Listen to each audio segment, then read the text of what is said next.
남녀가 홀딱 벗고 한 탕에 섞여 앉아 있는데 아무도 부끄러워하지 않습니다. 심지어 모르는 사람끼리도 어른 아이 할 것 없이 그게 당연하다는 듯 웃으며 이야기를 나눕니다. 미국의 페리 제독은 이 광경을 보고 경악을 금치 못했죠. 이건 야만입니다. 인류의 수치예요.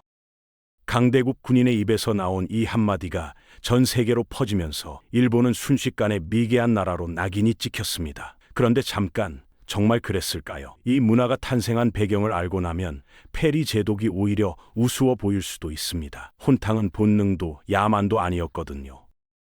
거기엔 도시 전체를 구하려 했던 절박한 정책과 한 푼이라도 아끼려 했던 서민들의 눈물겨운 경제적 선택이 숨어 있었습니다. 지금부터 에도 시대로 함께 들어가 보겠습니다.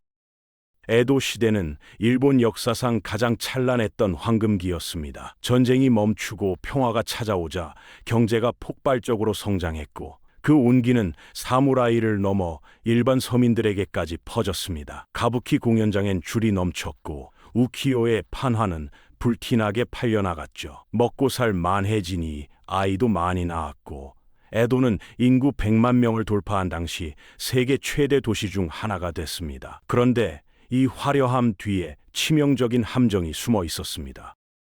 100만이 모여 사는 이 도시의 집들이 전부 나무와 종이로 지어져 있었던 겁니다. 생선을 굽다 튄 불씨 하나만으로도 골목 전체가 순식간에 불길에 휩싸였습니다. 1657년 메이레키 대화제 때는 단 사흘 만에 10만 명 이상이 목숨을 잃었죠. 그래서 생긴 말이 있습니다. 에도의 꽃은 화재다.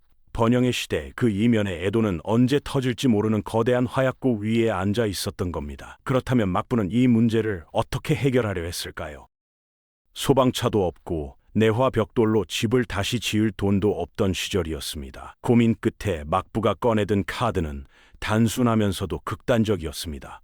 불을 쓰지 마라. 밥 지을 때를 제외하고는 집 안에서 절대 불을 피우지 말라는 금령이 내려진 겁니다. 얼핏 들으면 말이 되는 것 같죠. 불이 무서우면 안 쓰면 되니까요. 그런데 이 법령은 서민들의 삶을 완전히 뒤흔들어 놓았습니다. 따뜻한 물 한 대야를 데워 몸을 씻는 것조차 법을 어기는 행위가 돼버린 거니까요. 하루 종일 먼지와 땀으로 범벅이 된 채 집에 돌아와도 집에서는 씻을 수가 없었습니다. 결국 에도 100만 시민 전체가 이 법령 하나로 인해 일제히 동네 대중 목욕탕으로 떠밀려 나오게 됩니다. 막부 입장에선 화재를 줄이기 위한 고육지책이었겠지만 이 정책은 일본의 목욕 문화를 완전히 바꿔놓았고 바로 여기서 혼탕 탄생의 씨앗이 뿌려집니다. 자, 그럼 왜 하필 혼탕이었을까요? 남탕과 여탕을 따로 만들면 될 일 아니었을까요? 목욕탕 주인 입장에서 생각해보면 답이 바로 나옵니다. 에도 시대의 땔감은 지금의 기름값만큼이나 비쌌습니다. 탕을 둘로 나누면 물을 데우는 장작 비용이 정확히 2배로 뛰었죠. 아궁이도 2개가 필요하고 이를 관리할 직원도 2배로 써야 했습니다. 거기다 에도의 땅값은 천정부였기 때문에 좁은 터에 탕을 2개 만들면 각각의 크기가 반토막이 나버렸습니다.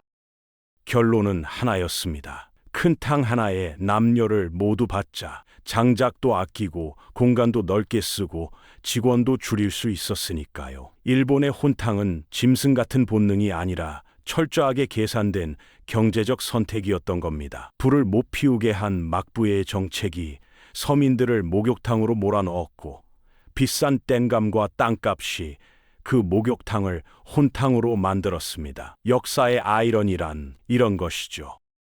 그런데 혼탕에는 단순한 경제 논리를 넘어서는 묘한 철학이 하나 숨어 있었습니다. 에도 시대는 사무라이, 상인, 평민이 엄격하게 구분되는 철저한 계급 사회였습니다. 길에서 사무라이를 만나면 고개를 숙여야 했고 말 한마디 잘못했다가 칼을 맞는 일도 있었죠. 그런데 목욕탕 앞에서만큼은 달랐습니다. 어마무시한 칼을 찬 사무라이도 탕에 들어오려면 무기를 밖에 두고 들어와야 했습니다. 돈이 아무리 많은 상인도 주머니를 비우고 맨몸으로 들어와야 했죠. 알몸 앞에서는 누가 사무라이고 누가 평민인지 알 수 없었습니다. 신분도 재산도 권력도 탕 안에선 아무런 의미가 없었던 겁니다. 에도 사람들에게 혼탕은 퇴폐적인 공간이 아니라 계급장을 다 떼고 인간 대 인간으로 만나는 유일한 해방의 장소였습니다. 남녀가 함께 있다는 사실보다 모두가 평등하게 섞인다는 사실이 훨씬 더 본질적인 의미였던 거죠. 그렇다면 남녀가 함께 벗고 있으면서도 왜 부끄러움을 느끼지 않았을까요? 여기엔 섬나라 민족 특유의 공동체 의식이 깊게 뿌리내리고 있었습니다. 사면이 바다로 막힌 좁은 땅에서 살아가는 일본인들은 지진, 태풍, 전쟁을 끊임없이 겪어야 했습니다. 혼자서는 절대 살아남을 수 없는 환경이었죠. 그러다 보니 우리라는 공동체가 개인보다 훨씬 중요한 가치가 됐습니다. 서로의 속사정을 속속들이 알고 허물 없이 믿으며 결속해야만 재난 앞에서 함께 살아남을 수 있었으니까요. 이런 환경에서 자란 사람들에게 알몸을 보여주는 건 나약함이나 수치가 아니었습니다. 오히려 서로에게 완이 열려 있다는 신뢰의 표현이었죠. 부끄러움이라는 개인적인 감정보다 공동체의 결속과 안녕을 훨씬 더 중요하게 여기는 절박한 생존 본능이 혼탕 문화를 자연스럽게 받아들이게 만든 겁니다. 몸을 숨기지 않는다는 것, 그건 곧 마음을 숨기지 않는다는 뜻이기도 했습니다. 에도의 대중 목욕탕은 단순히 몸을 씻는 곳이 아니었습니다. 온 마을의 정보가 교류되는, 요즘으로 치면 동네 미용실 같은 곳이었죠. 남녀노소가 한 공간에 섞여 앉아 정치 이야기를 나누고 연애 상담을 하고 마을 대소사를 함께 결정했습니다. 막부 정부가 풍기문란을 이유로 남녀 사이에 칸막이를 치라고 명령했을 때 백성들이 결사적으로 반대한 것도 바로 이 때문이었습니다. 칸막이는 단순한 나무 판자가 아니라 이웃과의 대화를 끊어버리는 장벽이었으니까요. 여기에 유나라고 불리는 여성 직원들이 머리를 감겨주고 몸을 닦아주며 분위기를 띄웠습니다. 목욕탕은 피로를 푸는 곳이자 세상 돌아가는 소식을 듣는 곳이자 웃음이 넘치는 사교장이었던 겁니다. 하루 일과를 마친 에도 사람들에게 동네 목욕탕은 단순한 위생시설이 아니라 그날 하루를 마무리하는 가장 따뜻한 일상의 쉼터였습니다. 혼탕은 그 중심에서 에도 공동체를 하나로 묶어주는 끔이었던 셈이죠. 에도 백성들이 평화롭게 혼탕을 즐기던 1853년 미국의 페리 제독이 등장합니다.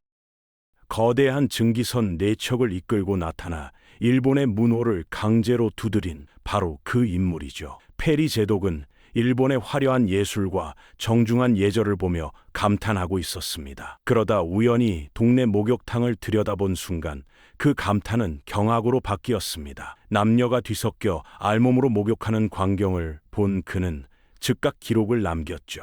인류의 수치이자 야만인의 풍습이다.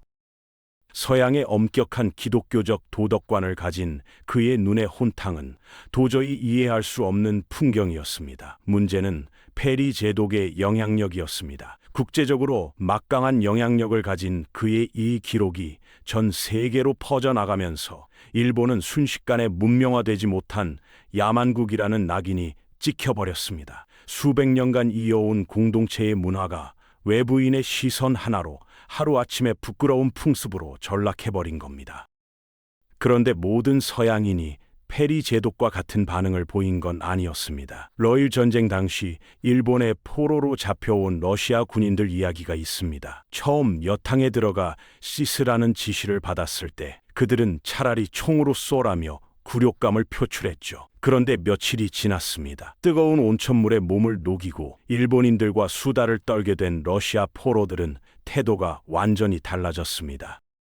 본국으로 돌아가기 싫다며 평생 여기서 목욕하며 살겠다고 떼를 쓰기 시작한 겁니다. 야만이라 손가락질하던 사람들이 뜨끈한 물과 인간적인 소통 앞에 완전히 녹아내린 거죠. 찰리 채플린도 마찬가지였습니다. 일본을 방문해 혼탕을 직접 체험한 채플린은 페리 제독과는 정반대의 평가를 내렸습니다. 그는 혼탕을 가식과 위선이 없는 아름다운 소통 공간이라고 극찬했죠. 같은 공간을 보고도 누군가는 야만을 받고 누군가는 낙원을 받습니다. 결국 혼탕을 판단한 건 문화가 아니라 그것을 바라보는 사람의 시선이었던 겁니다. 극과 극의 평가 속에서도 꿋꿋이 이어지던 혼탕은 제2차 세계대전 이후 또 한 번 큰 위기를 맞습니다. 일본을 점령한 미군들이 등장했기 때문이죠. 민주주의와 근대 도덕을 가르치러 왔다고 자부하던 미군들의 눈에 대낮부터 남녀가 함께 씻는 혼탕은 도저히 용납할 수 없는 광경이었습니다. 특히 혈기왕성한 젊은 병사들이 호기심에 이끌려 마을 혼탕에 무작정 끼어들면서 곳곳에서 소동이 벌어졌죠. 결국 미군 사령부는 공식 철퇴를 가했습니다. 미국인의 품위를 지키고 서양의 도덕을 따른다는 명분으로 소속 장병들의 혼탕 출입을 전면 금지한 겁니다. 외부의 군사적, 문화적 압력이 수백 년을 이어온 일본의 목욕 문화를 또다시 흔들어 놓았습니다. 페리 제독의 비난으로 시작된 외부의 시선이 이번엔 점령군의 명령이라는 형태로 혼탕을 옥죄어 온 겁니다. 문화란 때로 전쟁보다 더 강한 힘으로 억압받기도 한다는 걸 혼탕의 역사는 고스란히 보여주고 있었습니다. 그렇다면 지금의 일본 목욕탕은 어떤 모습일까요? 현대 일본 목욕탕에는 외국인들을 당혹스럽게 만드는 독특한 풍경이 여전히 남아 있습니다. 반다이라고 불리는 관리인이 높은 의자에 앉아 남탕과 여탕 양쪽을 동시에 내려다보는 구조가 그것입니다. 여성 직원이 남탕 문을 벌컥 열고 들어와 청소하는 장면은 외국인들에게 엄청난 충격을 안겨주죠. 또 하나, 문신이 있으면 무조건 출입이 금지됩니다. 과거 혼탕을 장악했던 야쿠자를 내쫓기 위해 만들어진 규칙인데 지금은 귀여운 나비 문신을 한 외국인 관광객들까지 쫓겨나는 웃지 못할 상황이 벌어지고 있습니다. 더 큰 문제는 물속에서 여성들을 몰래 훔쳐보는 이른바 악어족들이 기승을 부리면서 혼탕의 본래 취지가 심각하게 훼손되고 있다는 점입니다. 젊은 세대의 프라이버시 중시 문화까지 더해지면서 현재 일본의 혼탕은 시골 산골이나 일부 고급 여관에서만 겨우 명맥을 잇고 있습니다. 에도 시대 100만 시민의 해방구였던 혼탕이 이제는 사라져가는 풍경이 되어버린 겁니다. 화재를 막으려던 막부의 절박한 정책에서 시작됐습니다. 장작값을 아끼려던 목욕탕 주인의 경제적 선택이 더해졌고 공동체를 중시하는 섬나라 사람들의 정서가 그것을 자연스럽게 받아들였죠.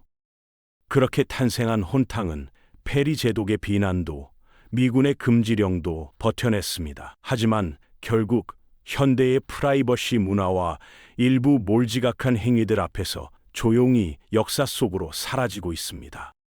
알몸으로 만나 허물없이 소통하던 공간이었지만 타인을 배려하는 최소한의 에티켓이 무너지는 순간 그 문화도 함께 무너졌습니다. 하나의 문화가 탄생하고 사라지는 과정 속에는 언제나 그 시대를 살아간 사람들의 삶과 고민이 고스란히 담겨 있습니다. 혼탕도 마찬가지였습니다. 야만이 아니라 지혜였고 퇴폐가 아니라 연대였던 그 문화의 진짜 의미를 우리는 이제야 제대로 들여다볼 수 있게 된 겁니다. 여기까지 오늘 준비한 영상은 끝났습니다. 다음 시간에 다른 영상으로 찾아뵙겠습니다. 감사합니다.